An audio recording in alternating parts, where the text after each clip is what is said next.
A millionaire single dad had tested 25 women in 18 months. 25 dates where he pretended his card declined, where he wore clothes from Goodwill, where he drove a car that barely started.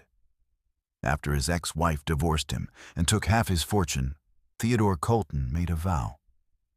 He would never again be loved for his money. So he faked being broke on every single date. 25 women failed. Some made excuses before the appetizers arrived. Others ghosted him after one dinner. One woman actually laughed in his face when he said he couldn't afford dessert. Then he met Hazel Hernandez, a waitress working double shifts just to keep her little brother alive. A woman who had every reason to walk away from a man with empty pockets.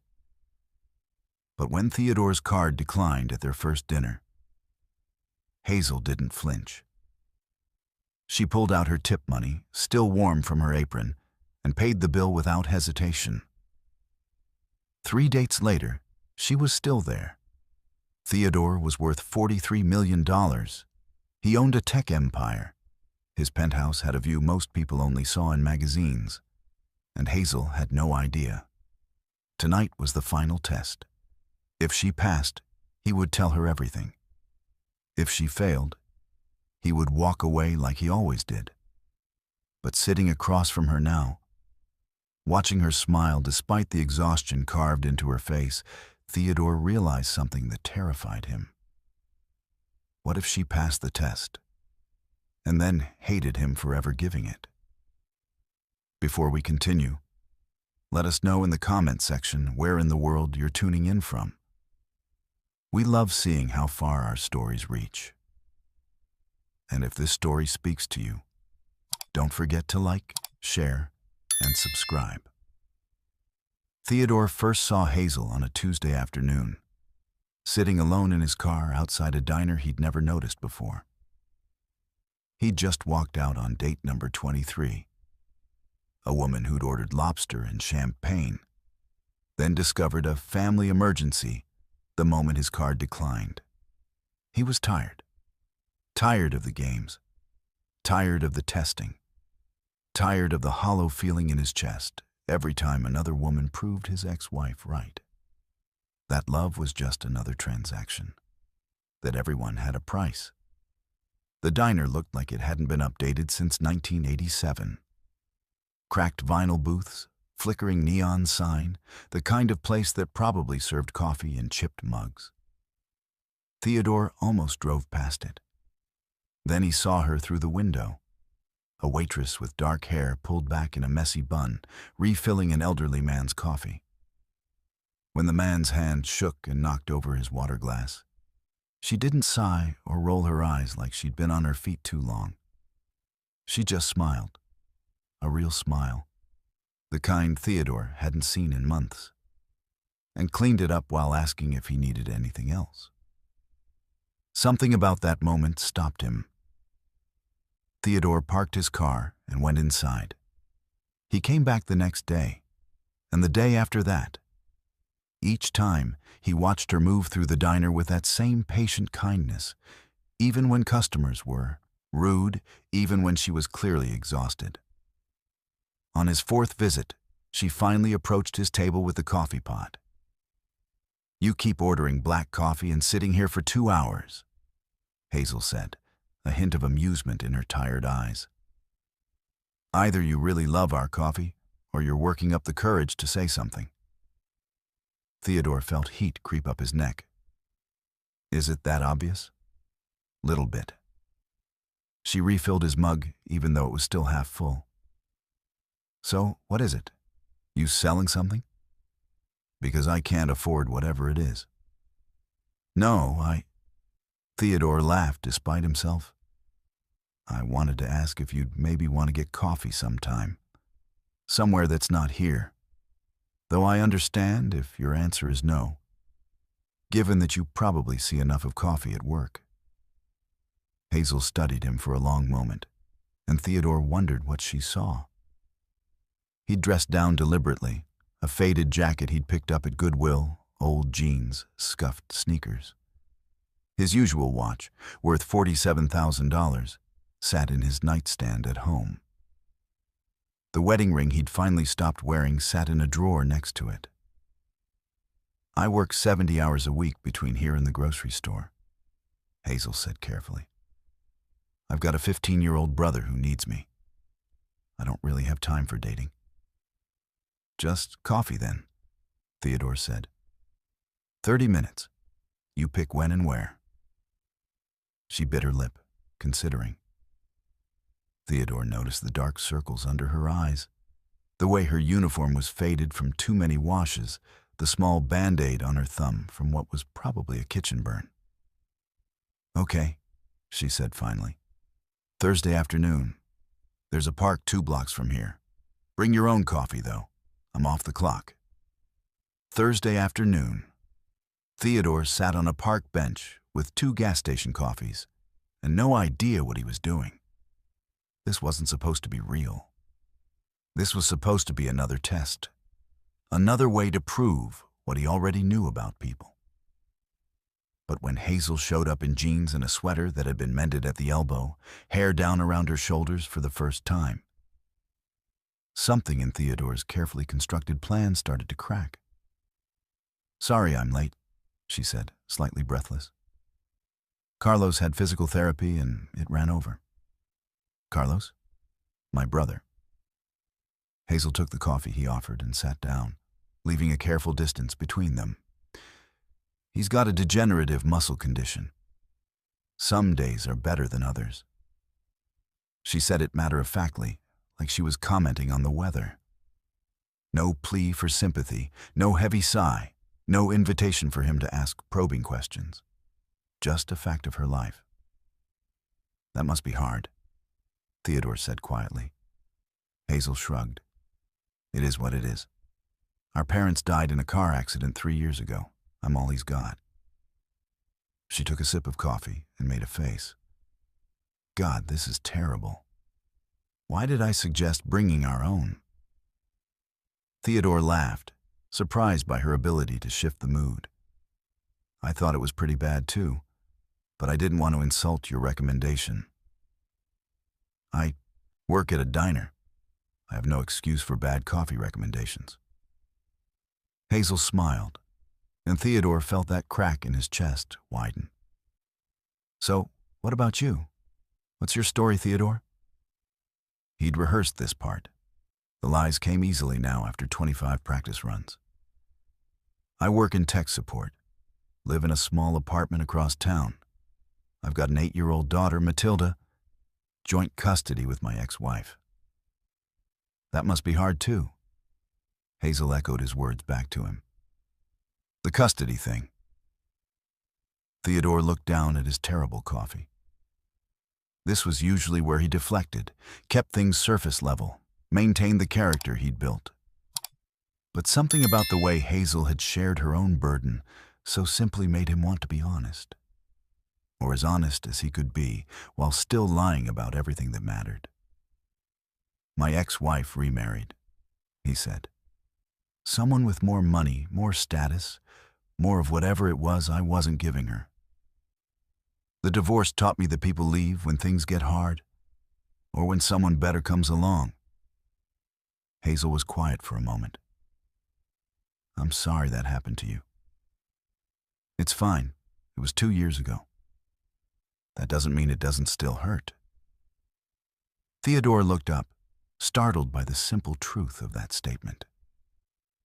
How many people had told him to move on, get over it, that he was better off without her?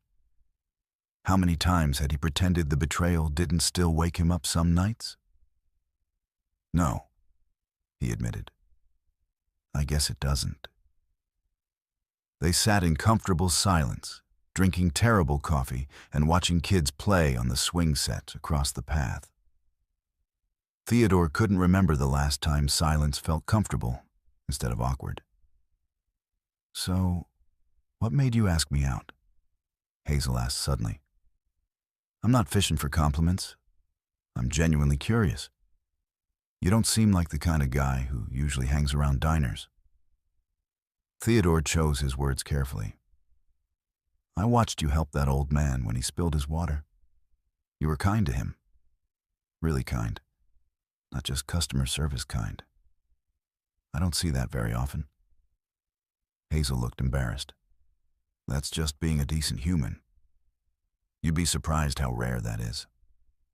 She met his eyes then, and Theodore saw something in them he hadn't expected. Recognition. Like she understood exactly what he meant. Like she'd been disappointed by people too. Yeah, Hazel said softly. I guess I wouldn't be that surprised. Their 30 minutes turned into an hour, then 2. Hazel told him about Carlos's small victories, how he'd managed to hold a fork by himself last week, how his physical therapist thought the new medication might be helping. Theodore told her about Matilda's obsession with astronomy, how she made him lie on the living room floor and point out constellations on the glow-in-the-dark stars she'd stuck to the ceiling. He didn't tell her the ceiling was 14 feet high in a penthouse worth $8 million. He didn't tell her Matilda's school cost $60,000 a year. He didn't tell her that the small apartment he supposedly lived in was actually an entire building he owned as an investment property. When Hazel finally checked her phone and jumped up with a curse, apologizing because she had to get to her evening shift at the grocery store, Theodore felt something close to panic. Can I see you again? The question came out more desperate than he'd intended. Hazel hesitated, slinging her bag over her shoulder. I don't know if that's a good idea. Why not? Because I can't afford to date someone right now, Theodore. I mean that literally. Every dollar I make goes to Carlos's medical bills or keeping a roof over our heads. I can't do dinners or movies or whatever normal people do. And you seem nice, so I don't want to waste your time. Theodore's mind raced. This was perfect, actually. She just handed him the exact setup he needed. A woman who couldn't afford anything, who wouldn't expect him to spend money, who would be the ultimate test of whether someone could love him without wealth. But the words that came out of his mouth surprised him. What if we just do this? Parks, bad coffee, talking. I'm not exactly rolling in money either. Hazel studied his face, searching for something. Theodore held his breath. Okay, she said finally. Yeah, let's do this again. As Theodore watched her walk away toward her second job of the day, he told himself this was still just a test. He almost believed it. Their second date happened on a Sunday evening at a small Italian restaurant Theodore had chosen specifically for this moment. Not expensive, but nice enough that the bill would matter to someone living paycheck to paycheck. Nice enough to make the test count. Hazel showed up 10 minutes late, slightly breathless and apologetic. Sorry, Carlos had a bad day. Took longer to get him settled than I thought. Is he okay? Theodore asked, and was surprised to find he actually wanted to know. Yeah, just one of those days where his muscles don't cooperate. He gets frustrated. She slid into the booth across from him, tucking a strand of hair behind her ear. She changed out of her work uniform into a simple blue dress that looked like it had been thrifted. But his nurse is with him now, so we're good. They ordered. Hazel chose the cheapest pasta on the menu despite Theodore's encouragement to get whatever she wanted, and fell into easy conversation. She told him about a customer who'd left a $50 tip that morning, how she'd almost cried in the walk-in freezer because it meant she could buy Carlos the science textbook he'd been wanting. Theodore's chest tightened. He could have bought 1,000 textbooks without blinking. Instead, he nodded and said, "That's amazing. He's lucky to have you." When the check came, Theodore executed his plan. He pulled out his wallet, made a show of checking inside, then let his face fall into practiced embarrassment. Oh no. He patted his pockets, checking his jacket. I thought I grabbed my debit card this morning. but I must have left it at home. I'm so sorry, Hey, it's okay. Hazel was already reaching for her purse. Happens to me at least once a week. I've got it. Theodore watched her pull out 2 20s, probably tip money from the diner, and hand them to the waitress. No hesitation. No disappointment flickering across her face. No sudden need to leave early. She just smiled at him like it didn't matter at all. I'll pay you back, Theodore said, hating himself a little. Don't worry about it. You can get the next one. Hazel stood, gathering her coat. I should get going anyway. Early shift tomorrow. As Theodore drove home that night to his penthouse, with its floor-to-ceiling windows, and his daughter asleep in her bedroom that was bigger than most studio apartments, he told himself he felt triumphant. Hazel had passed another test. So why did he feel sick? Their third date was a walk through the city, because Theodore's car had broken down. Another lie, another test. His actual car, a Tesla Model S, sat in his private parking garage while he drove the beat-up Honda Civic he'd bought specifically for this charade. I don't mind walking, Hazel said when he apologized for the third time. I walk everywhere anyway. Gas is expensive, and the bus system here is actually pretty good. They walked for 2 hours, weaving through streets as the sun set and the city lights flickered on. Hazel told him about her parents. How her mom used to sing while cooking dinner. How her dad would read Carlos bedtime stories in different character voices.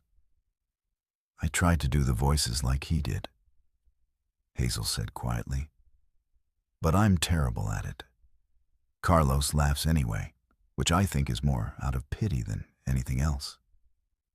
Theodore found himself telling her things he hadn't told anyone, about how Matilda had nightmares after the divorce, how she'd asked him if Mommy left because she didn't love her anymore, about the guilt that ate at him every time he worked late, every time he missed a school event, every time he felt like he was failing at the one thing that truly mattered.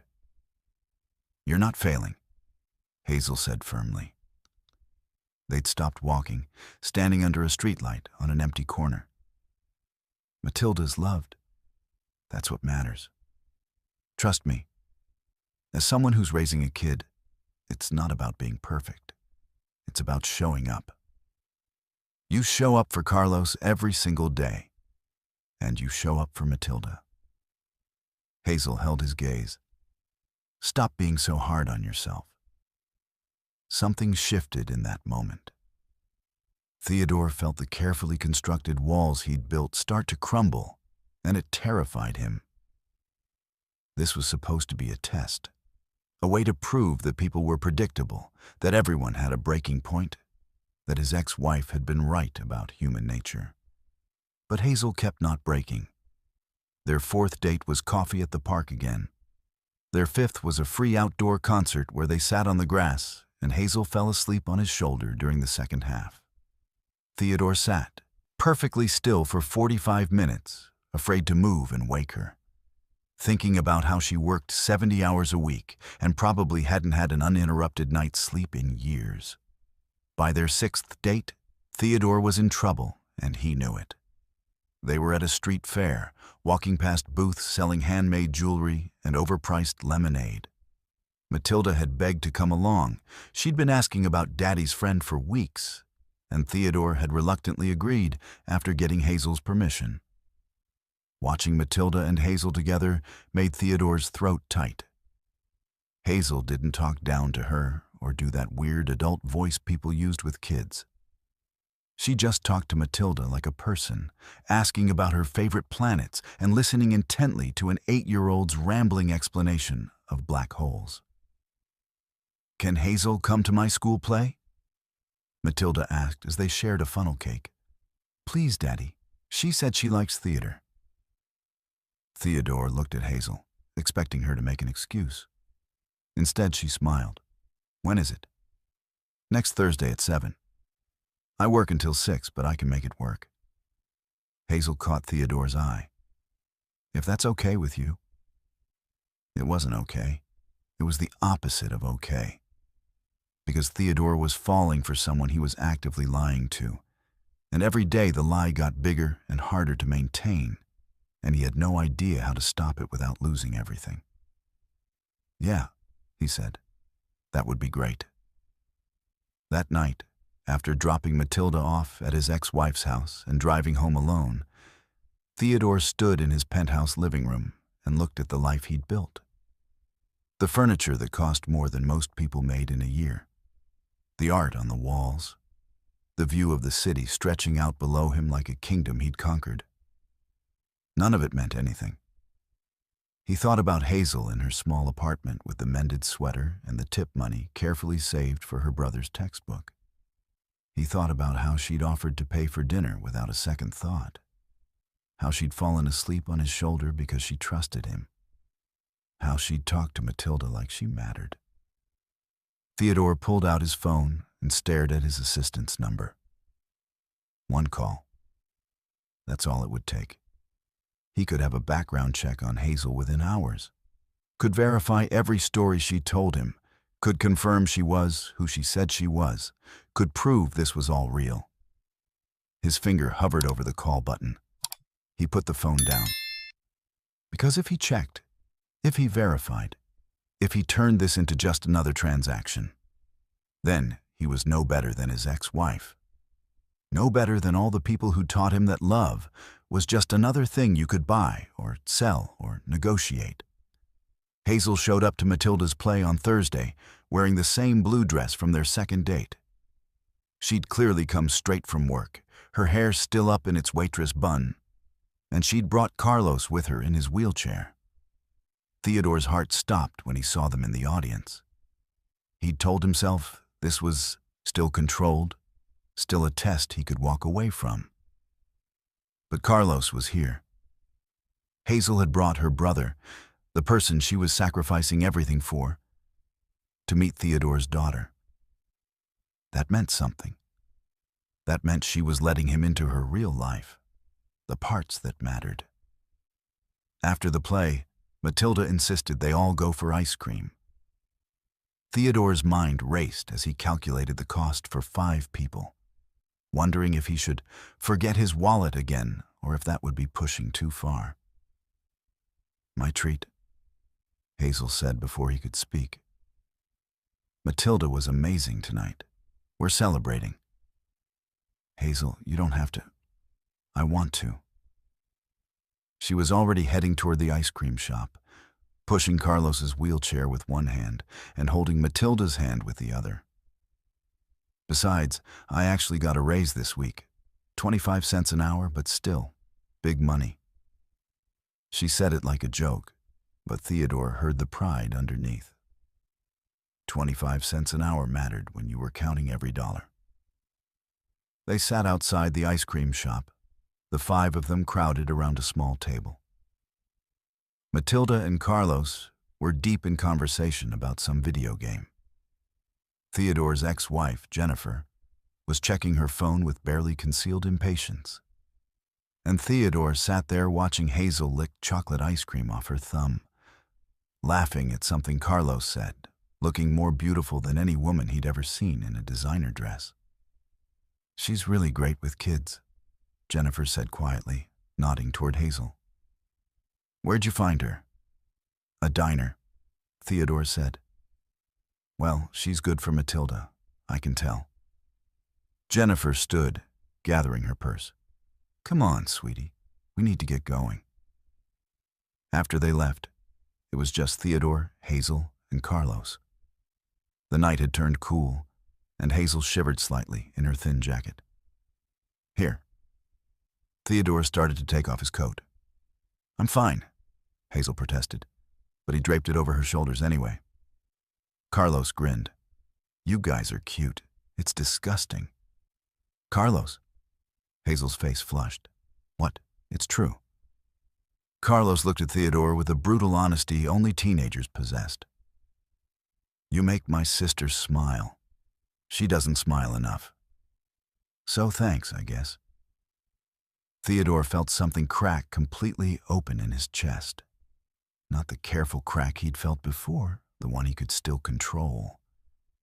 This was a full break, messy and irreparable. "Carlos, you're embarrassing me," Hazel muttered. "Good. You embarrass me all the time." Carlos wheeled himself a few feet away, giving them space. "I'm gonna look at that bookstore window. Come get me when you're done being gross." Hazel laughed, shaking her head. Then she looked at Theodore, and her smile softened into something more serious. "Thank you for tonight. For including Carlos. Most guys I've dated, back when I had time to date, they didn't want to deal with a brother in a wheelchair." "Most guys are idiots," Theodore said. "Yeah." Hazel moved closer, close enough that Theodore could smell her shampoo, something simple and clean, probably from the dollar store. "You're not like most guys, are you?" Theodore thought about his penthouse, his company, his bank account, the elaborate lie he'd constructed around himself. "No," he said quietly. "I'm really not." Hazel kissed him then, soft and careful, like she was asking a question. Theodore kissed her back, tasting chocolate ice cream and knowing with absolute certainty that he was about to destroy the best thing that had happened to him in years. Because he couldn't keep lying to her. Not anymore. Not when she looked at him like he was worth something beyond his bank account, worth something real and true. But he couldn't tell her the truth either. Because the truth meant she'd know he'd been testing her, manipulating her, lying to her for weeks.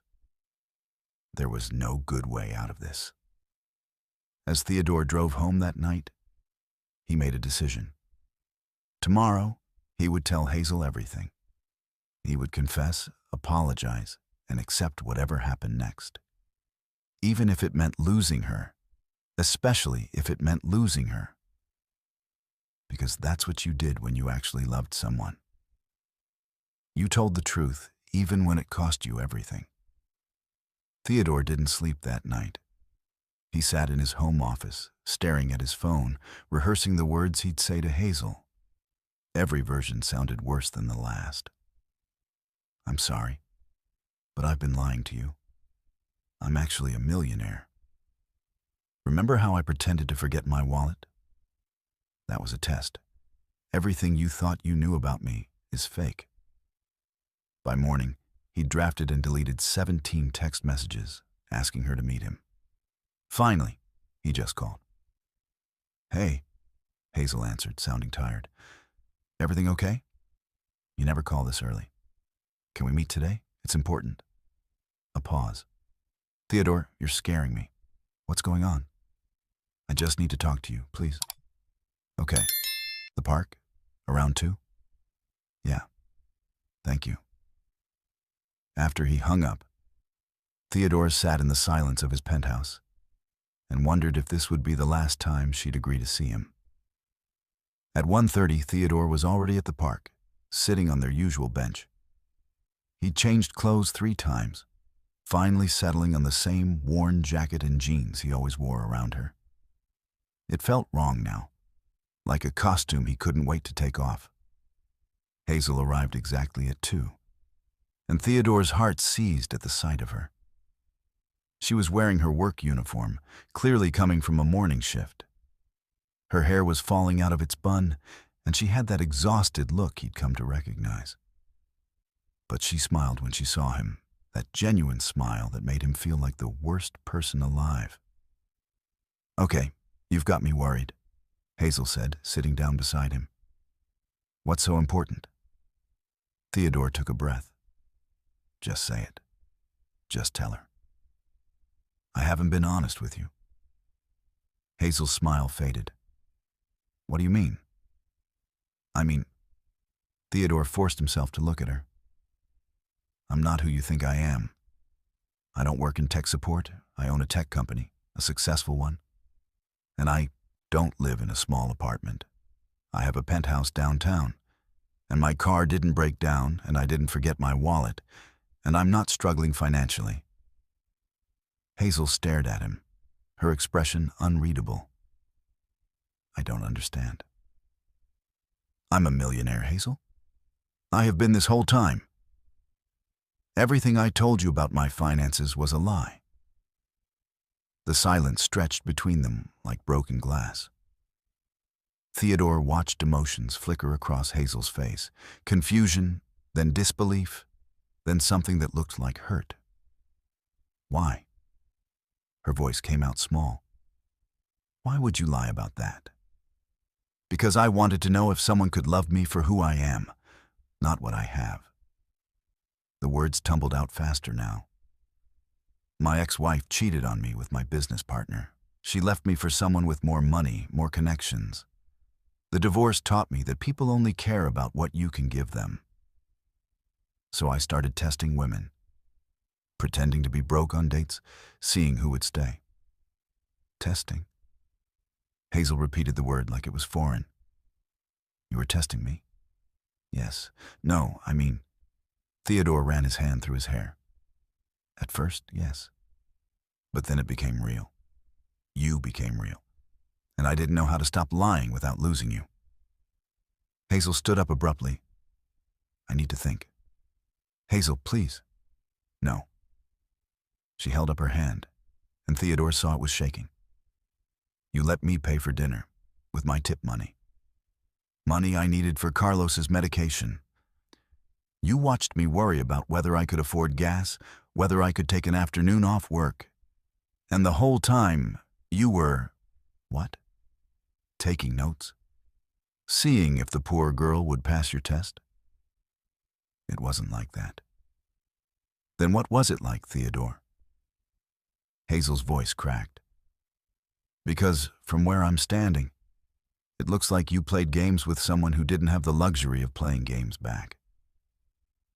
Theodore felt panic rising in his chest. "I know I messed up. I know I should have told you sooner. But everything else was real. The way I feel about you, the way I feel about Carlos, the conversations we had, that was all real." "How am I supposed to know what's real?" Hazel wrapped her arms around herself. "You lied about everything. For all I know, you lied about having feelings too." "I didn't. I swear I didn't. I don't know if I can believe you." Hazel's eyes were filling with tears, and Theodore had never hated himself more. "I thought you understood me. I thought you knew what it was like to struggle, to worry about money, to feel like you're barely keeping your head above water. But you were just pretending. You were a tourist in my life. That's not fair."